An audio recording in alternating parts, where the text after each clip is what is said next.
늘 우리 하듯이 하트 그리겠습니다. 제 따라하겠습니다. 하나님, 나의 심장으로 당신 사랑합니다. 예, 옆에 보시고 아이 컨택 하고요. 예수 그리스도의 심장으로 당신 축복합니다. 반대편 보고요. 예수 그리스도의 심장으로 당신 축복합니다. 우리 이단에 말씀하겠습니다.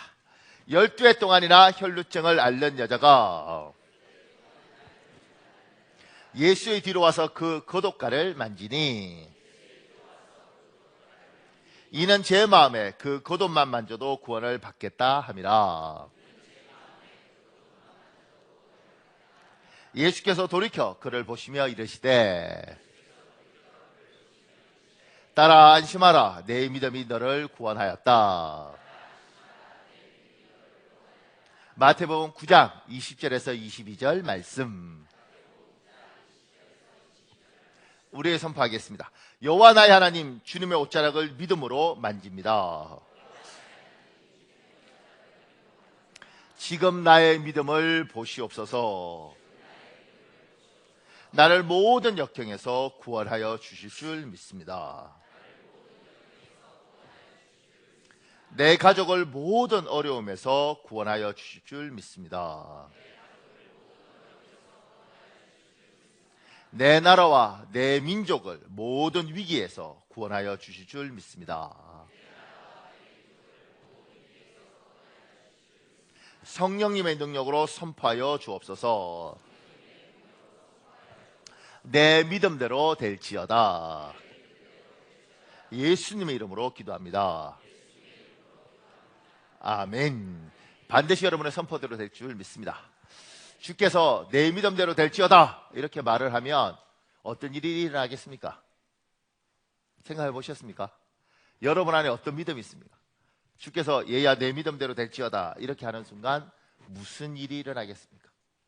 오늘 부부싸움하고 아이고 하나님 내 남편 다리 몽둥이가 부러졌으면 좋겠습니다. 내 믿음대로 될지어다. 그러면 내일부터 병수발 들어야 되는 겁니다.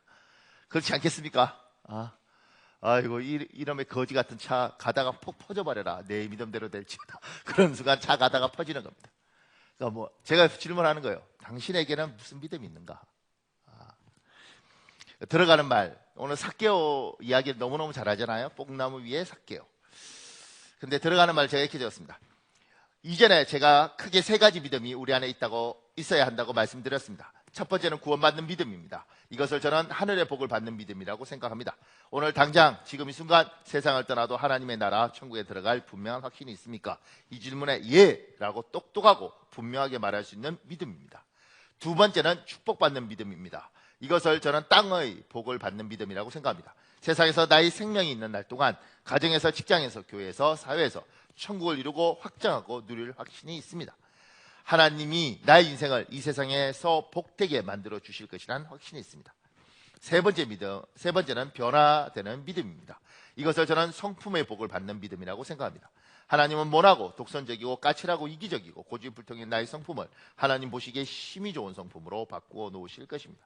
하나님은 우유부단하고 귀가 얇고 주눅들고 분별력이 약한 나의 성품을 하나님 보시기에 힘이 좋은 성품으로 바꾸어 놓으실 것입니다. 많은 사람에게 참 귀하고 좋은 분이라는 칭송을 듣는 복입니다. 심지어 그가 세상을 떠났을 때 많은 이들이 그 고매한 성품을 더 볼 수 없어서 안타까워 눈물 흘리는 복입니다. 오늘은 이 세 번째 믿음, 변화되는 믿음에 대하여 말씀드리려고 합니다. 여러분한테 변화되는 믿음이 있는가? 변화되는 이름. 그러니까 우리는 교회에 오면 한국 교회는 미국의 복음주의라는 것에 영향을 받았습니다. 복음주의는 뭘 굉장히 중요하느냐면 복음 이렇게 말을 하는데 그게 아니고요. 복음주의는 뭘 중요시하느냐면 거듭남을 중요시합니다. 그래서 오면 영적 기도를 시킵니다. 오늘 이 시간에 예수 그리스도를 믿겠다고 고백하십니까? 그리고 예수 그리스도를 믿겠다고 고백하면 그때 개인적으로 거듭남을 체험, 그러니까 성령 체험을 요구를 하는 거죠. 이게 이제 복음주의입니다. 미국의 부흥회, 우리나라가 하는 그 부흥회 있지 않습니까? 지금 부흥회는 요새 잘 모르겠지만 옛날에 천막 쳐놓고 푹 쉬고 하던 그 부흥회 다 미국에서 온 겁니다. 그러니까 이제 복음주의의 영향 때문에 예수 믿으면 천국 간다, 이 부분에서 우리는 강조했고 지금 많은 사람들이 이 부분을 받아들이죠. 저희 교회도 세례식 할 때도 이야기하고 1:1 교육할 때도 이야기하고 개인적으로 제하고도 영적 기도를 합니다. 그러니까 이제 죽으면 천국 간다는 믿음이 하나 있는 거죠. 또 하나는 죽으면 천국 갈 뿐만 아니라 그럼 이 땅에서 어떻게 살 거냐. 전능하신 하나님께서 은도 내 것이요 금도 내 것이는 그 하나님께서 이 땅에서 나에게 물질의 복도 주시고 건강의 복도 주시고 가정의 복도 주실 것이냐. 이 복을 하나님이 주실 수 있고 우리는 받을 수 있고 그걸 풍요히 받아 누려도 된다. 이것이 이 땅의 복입니다. 이걸 귀복주의라고 비난하는 사람도 있는데 그건 이제 그 사람의 믿음이고요. 모든 피조물은 창조주의 도움을 받아서 사는 겁니다. 창조주를 이용해서 살면 안 되고요. 창조주의 도움을 받아서 사는 겁니다. 그리고 우리가 지금 등한시하고 있는 한국 기독교인들이 욕을 얻어먹는 거. 그건 뭐냐면 성품의 복이 있습니다. 우리는 그리스도의 성품을 닮아가는 겁니다. 이게 사람이 변하는 거예요. 인격이 변하는 겁니다. 성품이 변하는 겁니다. 그래서 이걸 변화되는 믿음, 그리고 이게 성품이 바뀌는 법. 제가 청년 때 들었던 말, 저희 청년부 똑똑한 남자애가 하나 있었는데 아주 잘생기고 똑똑했어요. 그러니까 말도 잘하더라고요. 그 친구가 했던 말, 형 믿는 놈이 돼요. 믿는 놈이. 제가 그 말 듣고 얼마나 웃었는지 모릅니다. 그 어린 것이 어떻게 그랬을까? 살면서 제가 느끼죠. 진짜 믿는 놈들이 더 할 때가 많아요. 그건 뭐요? 변화되지 않은 거죠. 천국도 가고 하나님 앞에 매달려서 이 땅에 복도 받았는데 여기는 안 변한 겁니다. 지금 오늘 삭개오가 왜 중요하냐면 삭개오는 예수님 만나기 위해서 뽕나무에 올라갔어요. 삭개오는 아주 질이 안 좋은 사람입니다. 왜 질이 안 좋냐면 우리는 삭개오에 대해서 이해할 수 있습니다. 삭개오는 그 당시에 이스라엘은 로마라는 나라의 식민지였어요. 이 식민지였는데 이 식민지에서 돈을 뜯어낼 때 로마 사람을 쓰는 것이 아니고 유대인들 중에 로마 편인 사람을 썼습니다. 그 사람들이 세금을 뜯어내는 거예요. 영어로 텍스 콜렉터라고 말하는 세금 뜯어내는 사람이 누구였냐면 삭개오였습니다. 뜯어서 로마한테 바치는 거죠. 그중에 자기가 입마에 포켓 좀 하고. 우리로 따지면 우리는 식민지를 겪어봐서 알지 않습니까? 우리가 일본의 식민지일 때 우리나라 사람들 중에 순사는 일본 사람이하고 우리나라 사람들 중에 순사 앞잡이들이 있었습니다. 옛날 일본 옛날에 이렇게 드라마나 뭐 영화 보면 이렇게 빵모자라는 거 쓰고 나카무라상 뭐 이러면서 다니는 애들이 있습니다. 그러니까 일본 놈은 원래 나쁜 놈이고 같은 민족이 그러니까 더 나쁜 놈인 거죠. 그러니까 삭개오는 순사 앞잡이 같은 놈이었습니다. 그러니까 유대인들에게 아주 경멸의 존재였고 그런데 권력도 있고 돈도 있고 그런 사람이에요. 근데 이 사람이 예수 만나고 확 변한 거예요. 사람이 어떻게 저렇게 변하지? 어떻게 저렇게 변할 수 있지? 대표적인 묘들이 삭개오입니다. 이제 그 이야기를 하는 거예요. 제가 작은 입원해요, 큰 입원해요. 삭개오야, 속히 내려오라. 오늘 내가 오늘 내 집에 유하여야겠다. 작은 입원해요. 사람마다 탁월한 기질과 경향성이 있습니다. 기질과 경향성이 내가 살아가는 환경에 적용하면서 성격이 형성됩니다. 한번 형성된 성격은 잘 변하지 않습니다. 많은 경우 시간이 지나갈수록 나쁜 방향으로 발달됩니다. 창세기 25장 27절에 있습니다. 여러분 읽으십시오. 시작.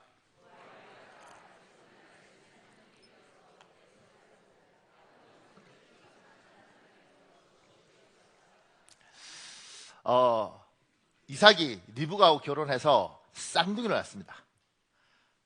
같은 아버지 같은 어머니에서 쌍둥이가 나와요. 하나는 에서고 하나는 야곱인데 야곱은 여기 이렇게 말하죠. 차분한 사람이에요. 태어날 때부터 차분하고 집에 있는 거 좋아하는 사람이에요. 에서는 반대인 거예요. 차분하지 않고 덜렁거리고 그리고 어떻게 보면 야곱은 소극적이면 적극적이고 집에 있는 것보다 돌로 뛰어다니는 걸 좋아하는 사람이에요. 그러니까 태어날 때부터 사람은 경향성과 기질을 갖고 태어나는 겁니다. 어떤 사람은 아주 적극적이고 활동적으로 태어나고 어떤 사람은 에너지가 적어서 조용하고 차분한 사람으로 태어납니다. 저는 고등학교 때까지 자기 주장이 강하지 않은 사람이에요. 지금도 자기 주장은 별로 안 하는데요, 스타일이. 그러니까 자기 주장이 강하지 않은 사람이었습니다. 근데 저한테 친구가 하나 있었습니다. 근데 그 친구가 저를 너무 사랑했습니다. 그래서 늘 저하고 다니면서 어떨 땐 중국집 가자. 그래서 중국집 가면 나는 짜장면을 먹고 싶을 때 얘는 짬뽕을 먹고 싶으면 제가 나 짜장면 그러면 이 친구가 그러죠. 이 집은 짬뽕이야, 짬뽕. 짜장면 먹어, 짬뽕 먹어. 그러면 저는 짬뽕을 먹었습니다. 그렇게 짬뽕 먹다가 어느 날 터지는 거죠. 참다가 팍 터지면 나 짜장면 먹을 거야! 이렇게 해서 걔가 놀라죠. 왜냐면 지금까지 잘 따라왔는데 갑자기 왜 성질 내? 왜 성질 내냐면 내가 참다 지금 폭발한 거야. 근데 얘는 내가 폭발한지 모르죠. 우리들 중에 그런 성격이 있는 사람이 있습니다. 갑자기 확 화를 내요. 다 그러죠. 뭐 줬던 게 다 있어. 그런데 그 사람 나름대로는 참다가 폭발한 거예요. 그러니까 누군가는 조용하고 내성적이고 자기 주장 안 하는 사람이 있고, 누군가는 자기 주장 강한 사람, 태어날 때 그렇게 태어나는 겁니다. 심리학에서 이걸 태어난 상태가 이게 기질, 경향성이고요. 그래서 뭐 담즙질, 점액질 이렇게 나누잖아요. 그리고 이 기질이 환경을 만나고 그 환경에 의해서 형성된 것이 성격이라고 우리가 이야기를 합니다. 그러면 이를테면 적극적인 사람이에요. 근데 집이 돈이 많아요. 그리고 아버지가 뭐 사장이 되기도 하고 뭐 군대에서 장군이기도 해요. 그럼 어떻게 했어요? 적극적인데 막히는 게 없으니까 자기 하고 싶은 대로 하는 겁니다. 또 반대로 원래 내성적이에요. 원래 내성적인데 집안이 가난하고 아버지 지위가 낮아요. 그리고 키도 작아요. 그러면 어떻게 됩니까? 눌려서 늘 하라면 이렇게 사는 거예요. 타고난 기질과 그것이 환경을 만나서 성격이 되죠. 그래서 우리들 중에 성격이 좋은 사람, 나쁜 사람 이렇게 구분을 하기도 하고, 또 세상 말로 지랄 같은 사람, 정말 보배로운 사람 이렇게 구분도 하죠. 지금 예수를 믿어도 이 다양한 사람들이 교회에 와 있습니다. 예수 믿기 전에 타고난 하나님이 준 기질이 좋은 환경을 만나서 남을 배려하고 잘하면 얼마나 좋겠어요. 그런데 누군가는 예수를 믿기 전에 그가 자란 환경과 태어난 상황들 때문에 기질이 아주 강하고 심지어 독하고 모질고 이런 사람들이 있고, 누군가는 우유부단하고 심지어 중국집 가면 늘 짜장면과 짬뽕 갈등 때문에 주인이 시키면 빨리 시키고 말면 마세요 이러는 이야기를 들으면서도 갈등하는 사람도 있는 거예요. 안 겪어보셨습니까?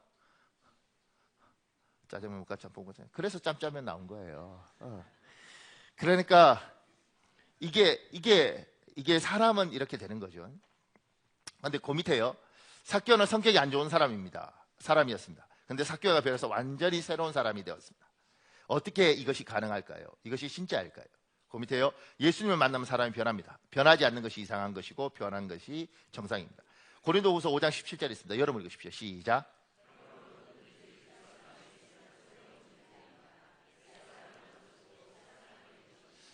어떤 부부가 부부싸움을 하는데 여자가 나이가 많아요, 남자보다.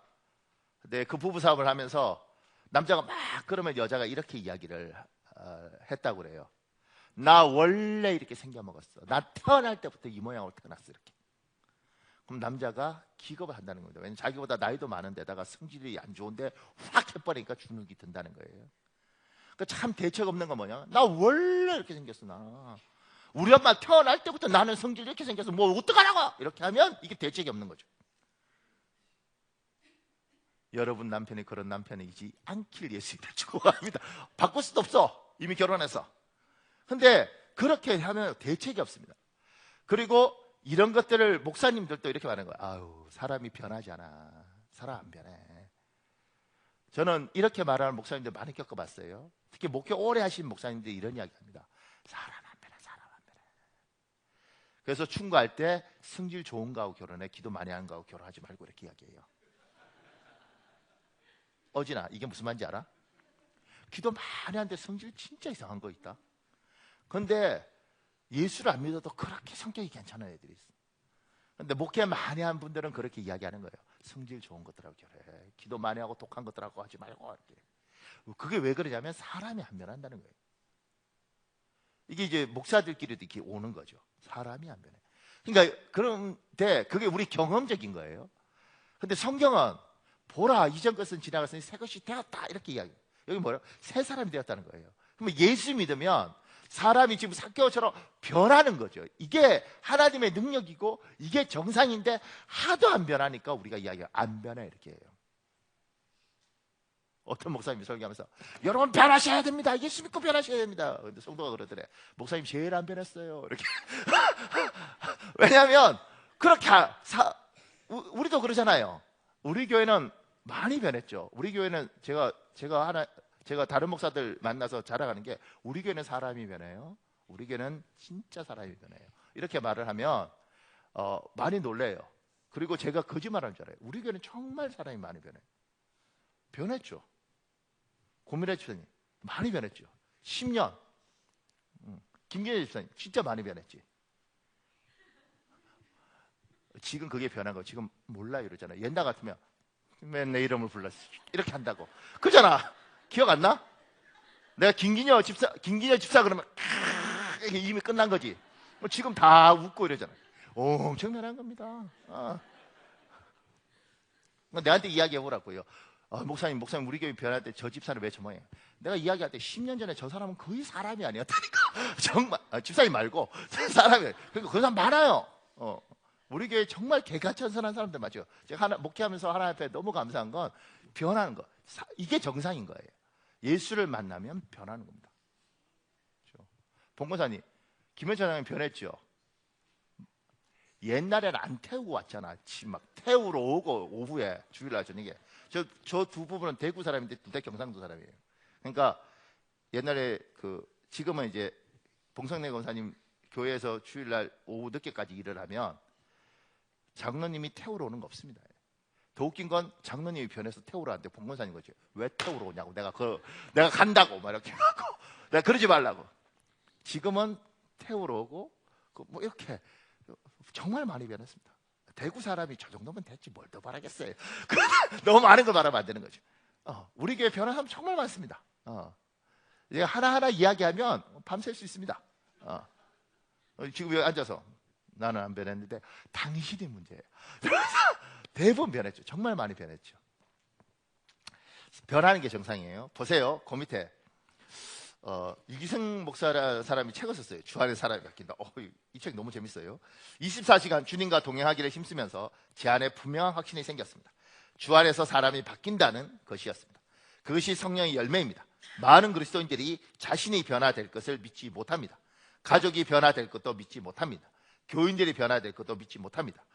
그것은 자신을 믿지 못함이 아니라 우리를 변화시키실 예수님을 믿지 못하는 것입니다. 17세기 경건한 목사였던 월터 마샬이 쓴 성화의 신비란 책에 이런 이야기가 나옵니다. 그는 항상 죄책감에 휩싸여 살았습니다. 하나님이라는 존재가 두려웠고 자기 자신에 대한 절망에 빠져들고 있었습니다. 하루는 청교도 신학자였던 토마스 구딘을 찾아가 자기의 고민을 솔직히 털어놓았습니다. 양심을 무겁게 하는 죄, 습관적으로 짓는 죄에 대해 고백했습니다. 그러자 그가 이렇게 대답했습니다. 자네는 지금 자네가 짓고 있는 가장 나쁜 죄에 대해서 고백했습니다. 그러자 그가 이렇게 대답했습니다. 자네는 지금 자네가 짓고 있는 가장 나쁜 죄에 대해서 빼놓고 이야기하고 있네. 불신앙의 죄의 말일세. 자네는 지금 자네의 죄악을 용서하시고 자네의 본성을 거룩하게 하시는 주 예수 그리스도를 진정으로 믿고 있지 않네. 그때 워터 마샬이 큰 충격을 받았다고 했습니다. 자기가 짓는 죄가 육체적인 음란이나 거짓말이나 거듭나지 못한 어떤 성품인 줄로만 알았던 것입니다. 그런데 자신이 상상해보지 못한 끔찍한 죄, 무서운 죄를 짓고 있음은 모르고 있었습니다. 자신의 모든 죄를 용서하실 뿐만 아니라 자신의 본성 자체를 완전히 바꾸어내실 예수 그리스도를 실제로 믿고 있지 않다는 것입니다. 사람이 변하는 것은 그 사람을 믿는 것이 아닙니다. 그 사람과 함께 하시는 예수님을 믿는 것입니다. 남편이 변화될 것을 어떻게 믿습니까? 남편만 보면 믿지 못합니다. 그러나 남편과 함께 하시는 주님을 바라보면 하나님이 남편이 변화할 것이 믿어집니다. 실망스러운 배우자를 보고 속썩이는 자녀를 보면서도 감탄할 이유가 우리에게 있습니다. 그의 속에 예수님이 계신 것 때문입니다. 그러니까 이 사람을 보는 게 아니라 이 사람을 만드신 하나님, 이 사람 안에 계신 성령 하나님을 믿는 거예요. 그러니까 함부로 말하면 안 됩니다. 함부로 말하면 안 되는 거예요. 쟤는 안 돼. 이렇게 말하면 안 되는 거예요. 그가 하나님을 만났고 그 속에 성령 하나님께서 계시면 그 하나님이 변화시킬 걸 믿어야지 쟤는 안 돼. 이렇게 말을 하면 안 되는 거예요. 저 사람을 선택하신 하나님을 믿는 거죠. 저 사람을 선택하신 하나님.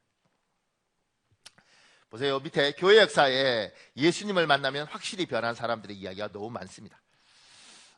유명한 이야기인데요. 초대 한국교회의 김익도 목사님에 관한 유명한 예화가 있습니다. 100년 전 분이에요. 김익도 목사님은 청년 시절 이름을 날리던 깡패였습니다. 시장에서 김익도를 만나지 않게 해달라고 물을 떠놓고 비는 사람이 있을 정도였죠. 김익도는 이처럼 많은 사람에게 고통과 불안을 안겨주었습니다. 그런데 그 깡패 청년 김익도가 예수님을 믿게 되었습니다. 김익도가 예수 믿고 회개한 다음 그의 부고장이 사람들에게 전달되었습니다. 김익도가 죽었으니 그의 장례식에 참여해 달라는 부고장이었습니다. 깡패 김익도가 죽었다는 소식을 듣고 사람들은 굉장히 좋아했습니다. 그래서 그의 장례식을 구경하기 위해서 많은 사람들이 모여들었습니다. 애통의 마음이 아니라 기쁜 마음으로 그곳을 찾아갔던 것이었죠. 그런데 잠시 후 죽었다던 김익도가 걸어 나오는 것이 아니겠습니까? 그러면서 김익도가 여러분 제 장례식에 참석해 주셔서 감사합니다 라고 말하자 참석한 사람들이 혼비백산에 난리가 났습니다. 장례식에 참석했던 사람들은 이제 죽었다, 우리 부고장이 전달되겠구나 싶었습니다. 모두가 사색이 되어 앉아있는데 김익도가 말했습니다.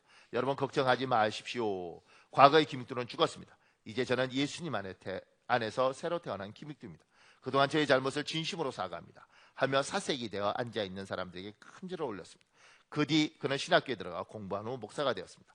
이따금씩 옛 기질이 불쑥 되살아나려 할 때가 있었지만 그럴 때마다 김익도 목사는 자신을 향하여 이렇게 소리쳤습니다. 야, 이 죽은 김익도야, 하나님의 나팔 소리가 아직 울려 퍼지지도 않았는데 왜 벌써 되살아나려고 하느냐? 아직은 때가 아니다. 더 죽어 있으라. 그러면서 끓어오르는 혈기를 삭혔다고 합니다. 하루는 어떤 사람이 김익도 목사님을 시험하려고 길을 지나갈 때 물통에 있는 물을 끼얹었습니다. 그러자 김익도 목사는 물을 툭툭 털면서 그 사람을 바라보며 말했습니다. 예수는 내가 믿고 복은 내가 받았구나. 무슨 말입니까? 내가 예수 믿은 덕분에 내가 이런 짓을 해도 내 손에 죽지 않고 내 목숨이 살아있을 수 있으니 내가 복을 받았구나, 이런 말 아닙니까? 이게 100년 전 이야기니까 이제 책으로 아닌 게 구전되는 거예요. 그러니까 다른 분은 이런 내용을 적었어요. 보세요. 그 밑에요. 진짜 죽었는지 확인하기 위해 지나가는 김익도 목사에게 물을 끼얹었습니다. 그러나 김익도 목사는 꿈쩍도 하지 않는 것입니다. 김익도 목사는 평생 재성이 올라올 때마다 예수님께서 이놈 김익도야, 죽은 놈이 왜 올라오냐는 목소리를 들었다는 것입니다. 그래서 가만히 있었다고 합니다.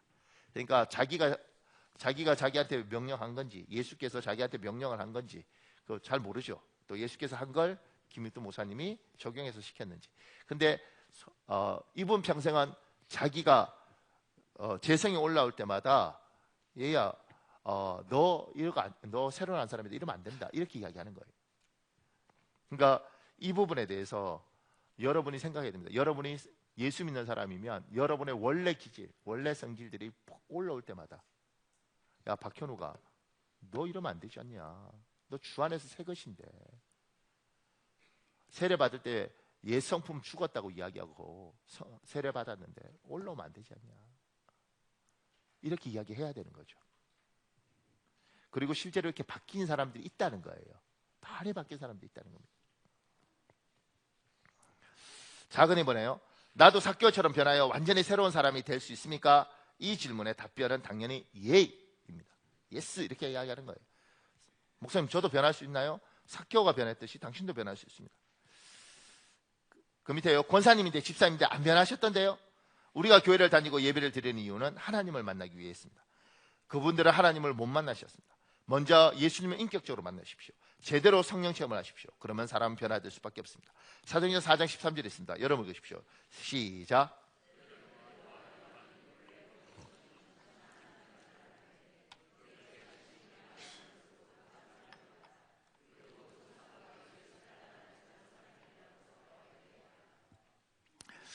베드로와 요한은 이렇게 시쳇말로 갈릴리에서 어부였어요. 그러니까 그 당시에 그냥 뱃놈인 거예요. 거칠고 험하고 볼 거 없는 사람들, 배운 거 없는 사람들. 그들이 성령 체험을 하고 하나님을 만나고 완전히 변했어요. 굉장한 사람으로 바뀌었습니다. 그때 사람들이 이야기하죠. 예수 따라다니던 사람들이라고. 예수 따라다니면서 사람이 변했다고, 바뀌었다고. 그 이야기를 하는 겁니다. 그 밑에 보세요. 화재 형제, 정말 노래 잘하네. 어쩌면 그렇게 노래를 잘하는 거야? 너무 멋있어. 노래는 누구한테 배운 거야? 성가대원들은 나에게 찬사를 쏟아냈다.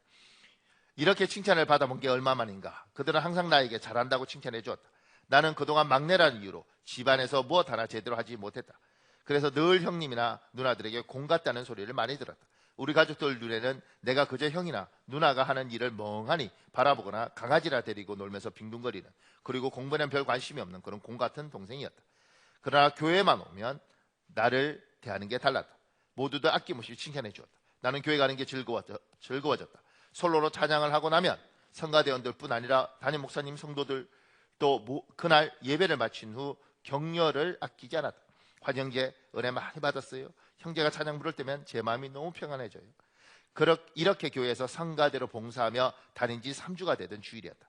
그날도 찬양대석에 앉아 찬양을 하는데 갑자기 이상한 기운에 사로잡혔다. 어디선가 아름다운 선율의 음악 같은 솔바람이 내 몸을 감싸 안았다.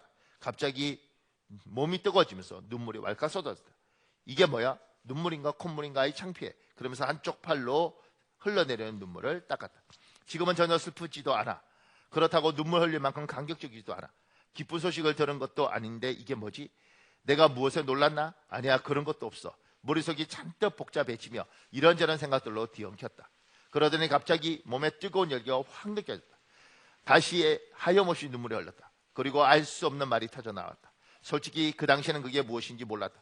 예배를 마치고 성도들이 이야기하는 것을 들으면서 그것이 바로 성령 체험이라는 것을 깨달았다. 아, 내가 지금 이 순간 성령 체험을 했구나. 할렐루야, 하나님 감사합니다. 감사란 말이 계속 터져나왔다. 그동안 내 삶의 모습이 파노라마처럼 스치며 지나갔다. 키가 작다고 나를 부정해왔던 것, 돈이 없어 가난하다며 가족을 비참하게 여기왔던 것, 대학에 갈 수 없어 마음속에 분을 가득 품고 살아왔던 것을 회개했다.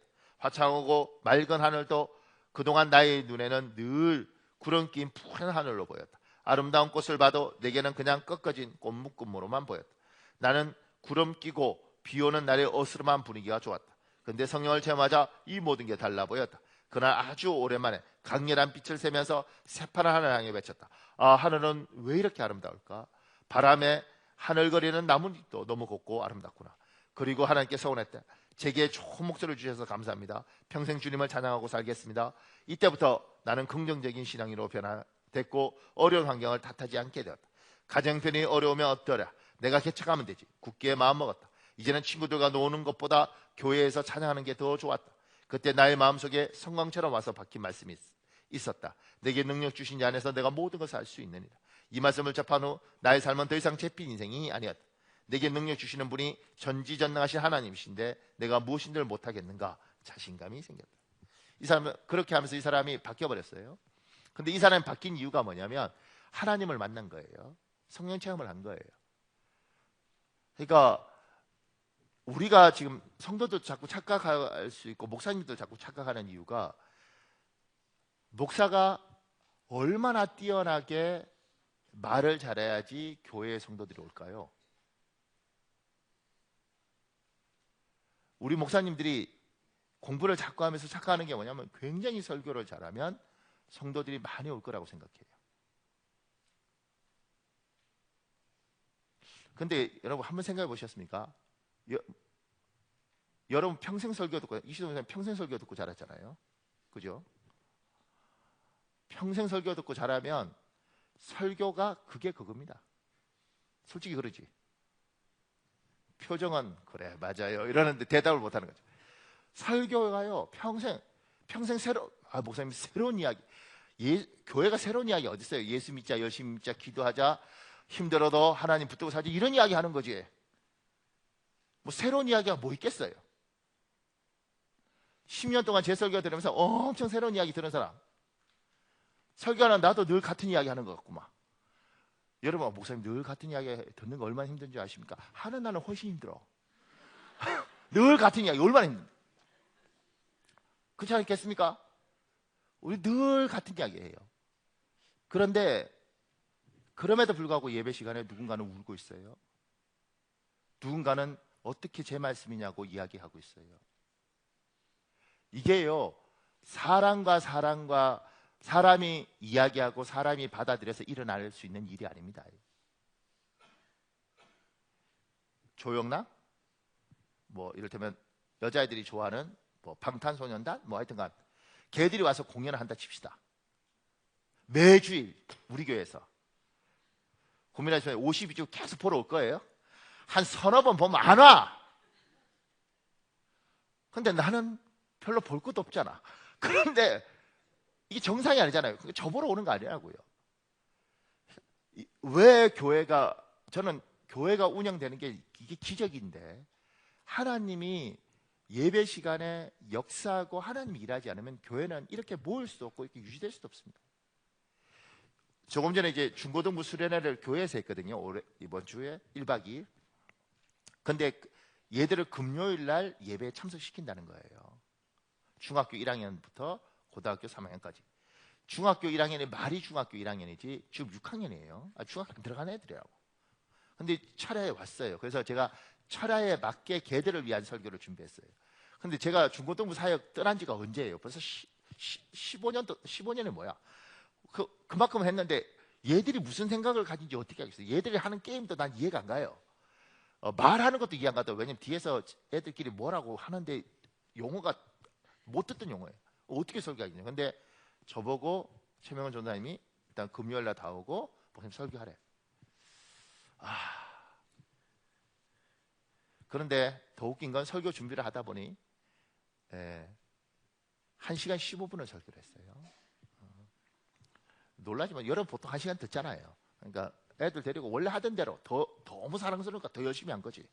더 열심히 안 하면 좋을 텐데 1시간 15분 했어요. 근데 다른 애들은 괜찮았는데요.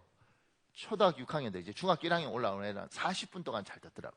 40분 지나니까 그 옆에 애를 기대더라고. 이렇게 눈 감고 이렇게 기대요. 근데 옆에 애가 이렇게 도닥거려 주는 거죠. 얘도 중학교 1학년에 이제 6학년. 그러다 제가 설교하다 걔들 보면 요 도닥이는 애가 툭 쳐요. 보고 있으니까 눈 떠라 이러세요. 얼마나 힘들겠어요. 지 평생에 1시간 15분 설교는 처음 들었을 거 아니에요? 근데 저는 이제 중학교 애들한테는 상처를 안 받는 게 훈련이 돼 있습니다. 옛날에 이제 중학교 애들 사역하고 이럴 때 뭐 주여 삼창하고 뭐 수련회 가서 기도합시다 이렇게 기도할 때 애들이 막 주여 이렇게 하는 거예요. 처음에 얼마나 고맙겠어요. 근데 나중에 보니까 가위바위보 졌어. 시작. 주여 가위바위보 이렇게 하니까 내가 그때 상처를 너무 많이 받았어요. 뭐 이런 것들이 다 있나. 그래서 애들이 막 이렇게 할 때 이미 상처 안 받기로 각오하고 있었어요. 근데 잘 수 있죠. 근데 이제 기도 이렇게 할 때 이제 기도 이렇게 할 때 갑자기 이렇게 자던 그놈 이렇게 울면서 기도. 기쁜 게 아니고 놀랬죠. 아니 계속해서 자든가 아니면 열심히 듣고 울면서 기도하든가 왜 이렇게 하다가 기도하지? 근데요 너무 꺾고 울면서 기도하는 거예요. 근데 그 다음날 이제 점심 먹으러 이제 천체 갈 때 제가 따라가서 걔한테 물었죠. 어제 기도 잘 됐냐? 잘 되던데. 지 평생 아마 처음 그렇게 울면서 기도했을지도 몰라요. 그때 우리가 무슨 생각하냐면 하나님의 은혜. 얘는 지금 그 울면서 기도할 때 무슨 기도를 했는지 까먹을 수도 있어요. 근데 나이가 들면서 내가 중학교 수련회 때, 내가 고등학교 수련회 때 그때 막 울면서 하나님 앞에 기도했는데 그때 왜 울었지? 참 신기하네. 그런데 인생을 살다가 어느 날 지치고 고날 때 예배당에 왔는데 그 눈물이 다시 흐르는 거예요. 그러면서 10년 전 이 기억이 돌아오고 20년 전 이 기억이 하나님이 만지시는 거구나. 하나님이 만지시는구나. 성령이 역사했구나. 그때도 성령이 역사했구나. 그러면서 하나님의 사람이 되는 거예요. 성령의 역사가 없고 성령의 체험이 없으면 교회가 교회되지 못하는 겁니다. 좋은 설교, 좋은 청취자가 아니고 예배 가운데 하나님을 만나고 성령의 운행을 경험하고 설교 가운데 응답을 받고. 1부 끝나고 청년 중에 하나가 저한테 와서 그래요. 목사님 90% 저희 문제가 오늘 설교를 통해서 해결됐습니다. 근데 더 웃긴 건 걔가 3주 전인가 목사님 100%의 문제가 해결됐습니다. 걔는 왜 맨날 해결되는데 그 모양이지? 뭐 이런 생각이 들죠. 그럼에도 불구하고 응답을 매주 들으면서 가는 거예요. 그래야지 미래가 있습니다. 지금 이 최화진 이 교수도 재밌는 게 뭐냐면 이 사람 미국 유학 가서 정말 시골에 허접한 학교 가서 공부하다가 누가 줄리아드 음대 가보라 이렇게 했다는 거예요. 그래서 줄리아드가 뭔지도 모르고 원서를 냈답니다. 냈는데 거기서 왔대요.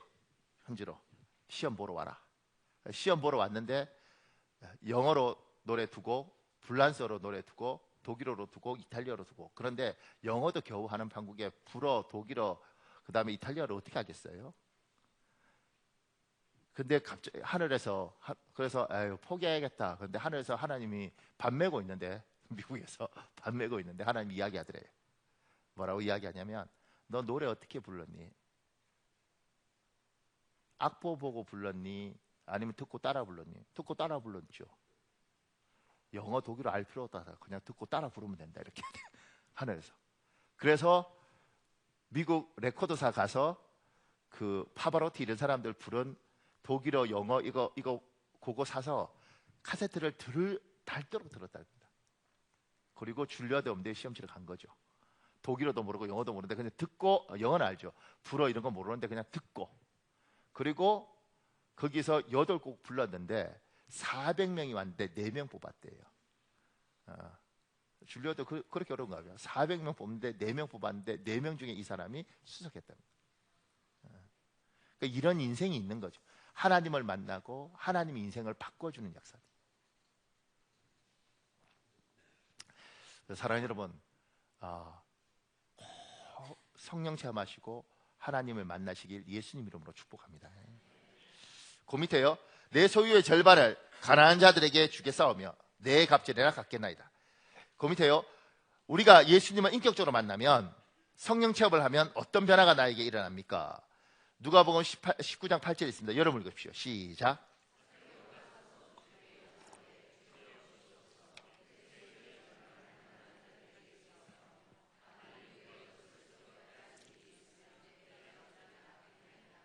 사람이 변해요, 이렇게.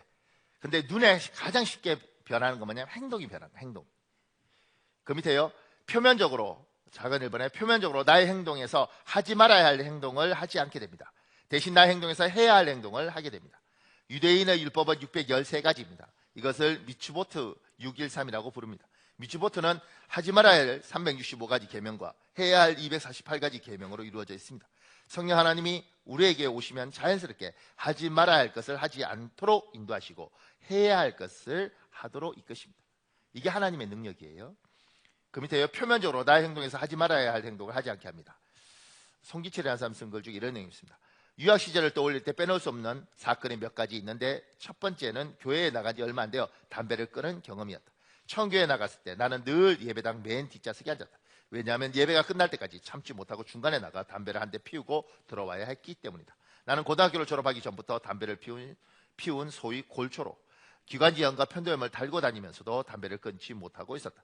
과거에는 끊고 싶지 않아서 안 끊었지만 그때는 끊고 싶어도 끊을 수 없게 된 것입니다. 나는 연말이 되어 새해 계획으로 담배를 끊기로 결심했습니다. 그간 지키지 못할 약속을 많이 해서 그런지 아내는 시큰둥한 반응이었습니다. 그런 아내에게 내가 재차 큰소리 쳤습니다.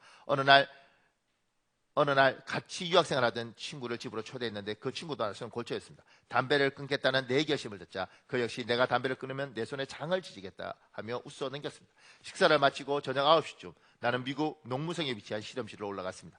아이러니하게도 당시 내 실험실의 주요 연구 테마 중 하나가 담배잎을 분석하는 것이었습니다. 그러니 지천에 널린 것이 담배입니다. 나는 데이터를 정리하면서 별 생각 없이 평소대로 담배를 한 개피 입에 물고 불을 붙였습니다.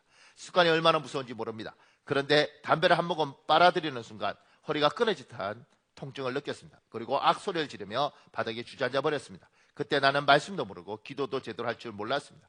그렇지만 그 순간 나는 무슨 일이 일어났는지 깨달았습니다. 하나님 앞에 약속했으며 반드시 지켜야 하는데 그렇지도 않게 또 다시 죄를 지어 그 때문에 아프다는 것을 직감한 것입니다. 통증이 너무 심해 거의 기다시피 해서 집으로 돌아왔습니다. 근데 이번에는 저녁 먹을 때까지만 해도 멀쩡하던 아들이 고일이 나면서 침대에서 고통스럽게 뒹굴고 있었습니다. 나는 내 허리 통증보다도 아들 녀석이 아파서 뒹구는 것이 더 고통스러웠습니다. 이미 시간이 자정이 가까웠기 때문에 날이 밝으면 병원에 가기로 하고 기다리는 수밖에 달리 방도가 없었습니다. 하지만 마음속으로 갑작스러운 이 이 일들이 내 죄값이라는 생각을 떨쳐버릴 수 없었습니다. 그러자 불현듯 병원에 가기 전에 기도해봐야겠다는 생각이 들었습니다. 문제는 나도 아내도 그를 이럴 때 어떻게 기도해야 하는지 모른다는 것입니다.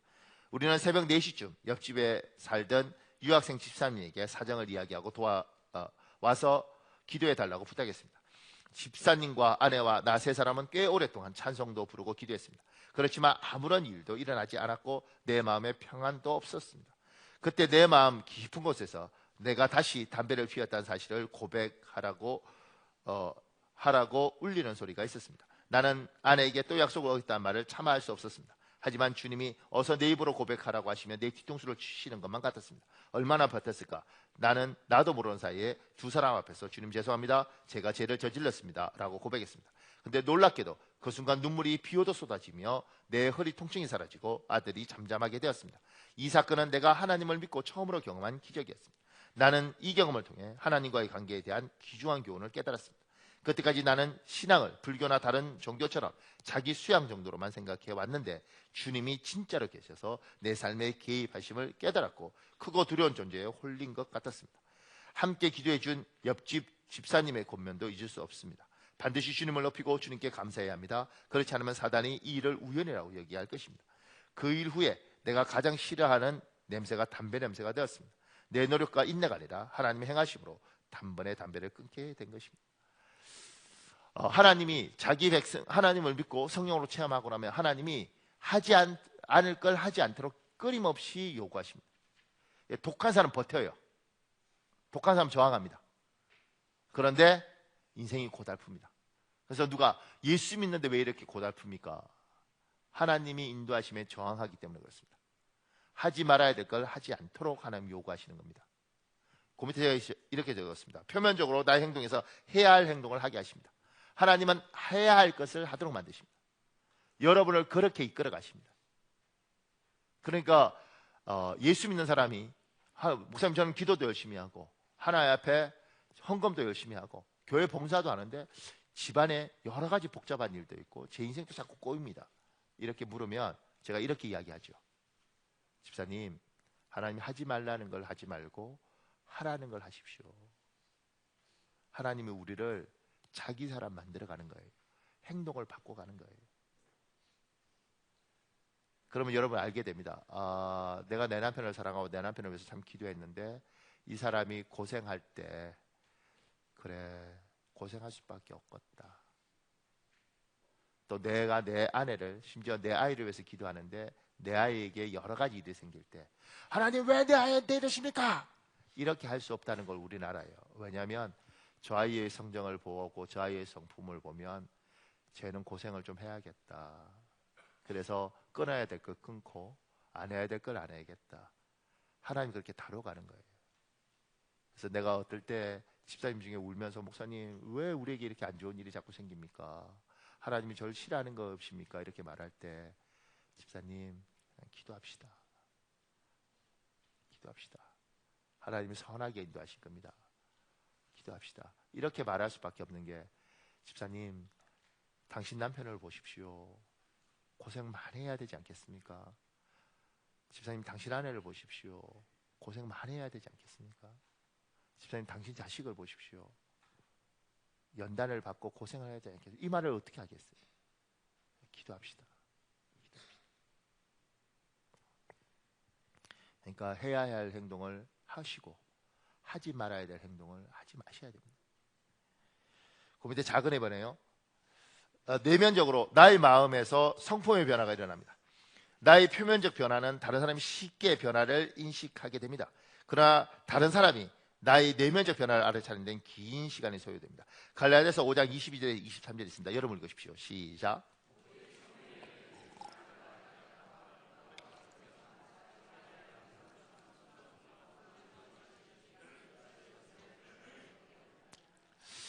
조금 전에 제가 타고난 기질과 경향성이 있다고 그랬습니다. 그것이 환경을 만나서 성격을 형성한다고 그랬잖아요. 근데 그 성격이 까칠한 사람도 있고 성격이 뭐 좋은 사람도 있고 그러잖아요. 그 성격이 다듬어진 것을 성품이라고 우리가 표현하더라고요. 심리학에서는. 그러니까 이 성격이 예쁘게 성숙하게 다듬어진 것, 성품. 그러니까 성령이 오셔서 성령의 열매는 이 성품을 하나님의 사람으로 만드는 거예요. 그러니까 우리가 어떤 집사님을 보면서 또 어떤 권사님을 보고 심지어 목사님을 보면서도 목사님들인데 왜 성품이 저럴까 이런 거 있지 않습니까? 너무 이기적이고 탐욕적이고 그다음 말을 할 때 사람을 무시하고 그런 분들 있잖아요. 그건 다듬어지지 않아서 그렇습니다. 그러니까 그 예수를 믿고 성령의 열매가 있는데 그 성령의 열매는 하나님이 성품을 만들어가는 거예요. 그러니까 행동을 바꾸면 훨씬 쉽습니다. 행동을 바꾸시고 그리고 그 바깥의 행동을 바꾸시고 내면의 성품을 바꾸는 거예요. 그래서 행동과 마음이 변하는 이 변화되는 믿음을 가지셔야 되고 하나님은 이걸 위해서 일을 하시는 거예요. 보세요. 그 밑에 안타깝게도 많은 그리스도인들이 성령의 열매에 대하여 알지만 삶에서 성령의 열매를 맺지 못합니다. 이유는 성령의 열매를 맺는 것과 구원이 별개의 문제라고 생각하기 때문입니다. 구원은 믿음을 받기 때문에 성령의 열매를 맺으면 좋지만 굳이 맺지 않아도 문제될 것이 없다고 여기는 것입니다. 그렇습니다. 성령의 열매가 구원을 위한 조건은 아닙니다. 그러나 이 두 가지가 결코 별개가 아님을 알아야 합니다. 성령의 열매가 구원의 조건은 아니지만 구원의 중요한 결과가 되기 때문입니다. 정말 주 예수님을 믿고 구원받은 자라면 당연히 그의 삶 속에 성령의 열매가 증거로 나타나야 됩니다. 그러므로 성령의 열매를 맺든지 안 맺든지 상관이 없다고 넘어갈 문제가 결코 아닙니다. 성령의 열매는 종교 행위와 다릅니다. 예배 열심히 드리고 새벽 기도에 나오고 성경을 읽고 공부하고 기도 생활하고 11조 교회 봉사도 열심히 하면 신앙생활을 꽤 잘하는 것으로 생각합니다. 거기에다가 방언이나 예언, 치유의 은사까지 받으면 믿음 좋은 사람을 평가합니다. 물론 이것은 성령의 역사로 되어지는 것입니다. 그러나 그것을 성령의 열매라고 하지는 않습니다. 그것은 대단히 중요하지만 여기서 멈춰서는 안 됩니다. 종교적인 열심으로는 얼마든지 그렇게 할 수 있습니다.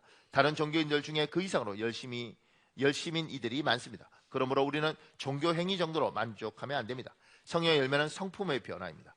이것은 오직 성령으로만 이루어집니다. 그래서 우리가 참 생명을 가진 하나님의 자녀인지 아닌지를 성령의 열매로 아는 것입니다. 사랑, 희락, 화평, 오래 참음, 자비, 양선, 충성, 온유, 절제, 이것은 완전히 변화된 성품을 말합니다. 열매로 그 나무를 알 수 있듯이 이 사람이 진짜 예수 믿는 사람이구나 하는 것도 그의 삶에 성령의 열매가 맺어지고 있는지 보아 아는 것입니다. 그러므로 지금 내 삶에 성령의 열매가 맺히지 않는다면 우리는 비참한 사람입니다. 그런데 성령의 열매를 스스로 맺어보려는 이도 있습니다. 책임감도 있고 성실하고 의지도 강한 분입니다. 하지만 성령의 열매를 자기 의지나 노력으로 맺으려고 하면 율법주의자가 되어버립니다. 자기 의지나 노력으로 성령 열매를 맺어지는 것처럼 성령의 열매가 있는 것처럼 보이려고 하다 보니 위선자가 되고 끊임없이 다른 사람을 판단하는 자가 됩니다. 이것이 성령의 열매를 자기의 노력으로 해보려는 사람들이 빠지는 함정입니다. 우리는 십자가의 보혈로 우리의 죄만 깨끗이 씻음 받은 것이 아닙니다. 우리 안에 성령을 모시고 살게 되었습니다. 우리의 죄를 씻어주신 십자가와 우리 안에 오신 성령님 때문에 우리가 거룩한 삶을 살고 성령의 열매를 맺을 수 있는 것입니다. 성령 받았으면 당연히 성령의 열매를 맺는 데까지 가야 진정한 구원입니다. 수원시에서 이를테면 월드컵 경기장 이런 거 빌려달라고 요구하면 굉장히 곤란하게 생각한다는 거예요. 근데 이제 수원에 있는 그 국회의원들은 대부분 다 기독교인이잖아요. 뭐 시장님도 어디 뭐 교회 조그만 교회 집사하라 그러고. 그런데 왜 곤란하냐면 우리 기독교인들이 쓰고 나면 쓰레기가 그냥 강 같답니다. 그래서 끝나고 났을 때 기독교인들의 어떤 행위 자체가 너무 모범적이지 않은 거예요. 그래서 이렇게 이야기한다는 거예요. 그러니까 더 놀라운 건 안식일 교인 뭐 이런 데 빌려주면요 정말 깨끗하다는 거예요. 이단이. 그러니까 이단이 행실에서 훨씬 우리보다 나은 거예요. 근데 그건 뭐냐면 이단은 요구하거든요. 그러면 지옥 가! 뭐 이렇게. 그러면 저주받아! 이러니까 하지. 우리는요 그렇게 살면 저주받아요. 행동이나 말 그렇게 하면 저주받아요. 그러면 에휴 아버지가 설마 그러겠어요. 에이 이렇게 하고 넘어가. 봐주시겠지. 이러고 넘어가. 성령께서 우리에게 오셔서 하나님이 성품을 하나님의 사람으로 이렇게 바꿔놓는 작업을 하십니다. 제가 이제 마음이 아픈 건 이 작업을 하시면서 우리들 중에 누군가는 굉장히 아픈 사연을 가지고 있습니다. 제가 제 스승 중에 신학 교수 중에 한 분은 자식이 넷이에요. 셋째가 큰 장애로 태어났습니다. 여자인데. 근데 이분 멋있는 사람이에요. 독일에서 공부하고 뭐 양복 입을 때마다 목사이고 교수인데 이런 분이에요. 그래서 제가 어디 안식을 가도 그분은 우리 교회 못 온 거예요. 똑똑하죠. 잘났고. 그런데요, 그에게 셋째 아이가 그렇게 태어나면서 어느 날 울면서 고백하더라고요. 우리 셋째가 숨겨왔던 거예요. 그러니까 평생 교만하고 싶어도 교만하지 못하게 발목이 잡혀 있어요. 하나님이 때로는 우리에게 안 풀어주는 게 있는 거예요. 안 풀어주는 게. 그러니까 그걸 풀어주는 순간 문제가 생기게 되고, 그리고 이 사람이 잘못 갈 때 때로는 하나님이 굉장히 아픈 거, 누구에게는 엄청나게 허약한 체질을 줘서 이 사람이 평생 그 체력 때문에 겸손할 수밖에 없도록 만들어 놓은 사람도 있다는 겁니다. 누군가는 남편이 내가 어째 미쳤는가, 내가 어떻게 이런 인간하고 결혼했을까, 이런 생각이 들 정도로 남편이 너무 고집불통이고, 이 남자만 교회 나오면 내가 교회에서 여전도 회장도 하고 내가 교회에서 그냥 이러고 달릴 텐데, 이 남편 때문에 남편 안 미쳐나, 그래서 주눅이 들도록. 근데 하나님이 다른 건 다 들어주시는데 이건 안 들어주시는 거예요. 스스로 겸손할 수밖에 없고, 돈도 있고 공부도 잘했고 뭐 차도 좋고 다 좋은데 자식 이야기만 하면 생기도 멀쩡하게 생겼는데 개망나니 같은 자식이 있어서 누구한테 말하면 차마 말을 못하도록, 때로는 시집간 딸에 대해서 차마 딸 이야기만 나오면 누가 알까봐 하나님이 우리에게 아픔들을 허락을 해놨더라고요. 그래, 너 이것 때문에 사람 되는 거야, 어이구 저기 와라, 이렇게 하시는 게 아니고 마음이 너무 아프죠. 안 주고 싶은데 그것이 없으면 이 아이가 망가지니까 그걸 줘서 그것 때문에 이 사람이 사람 되는 거예요. 여러분과 제가 2020년 기도받고 시작하잖아요. 굉장히 잘 나갈 수 있는 사람도 있죠. 그런데 하나님 왜 이렇게 자꾸 발목을 잡으십니까? 좀 풀어주시지. 그때 안 풀린 이 문제를 생각하지 말고 왜 하나님이 나를 발목을 잡고 있는가를 질문해 보라는 거지. 그것이 풀렸을 때 당신의 그 오만함, 거만함, 심지어 사람 무시하고 내가 하면 된다고 안 하니까 그러지, 이렇게 말하는, 그걸 하나님이 꺾어두는 부분들이 있는 겁니다. 속상하시죠. 하나님도 다 주고 싶죠. 그런데 우리에게 어떤 부분에 대해서 발목을 다 잡고 안 놓아주시는 거예요.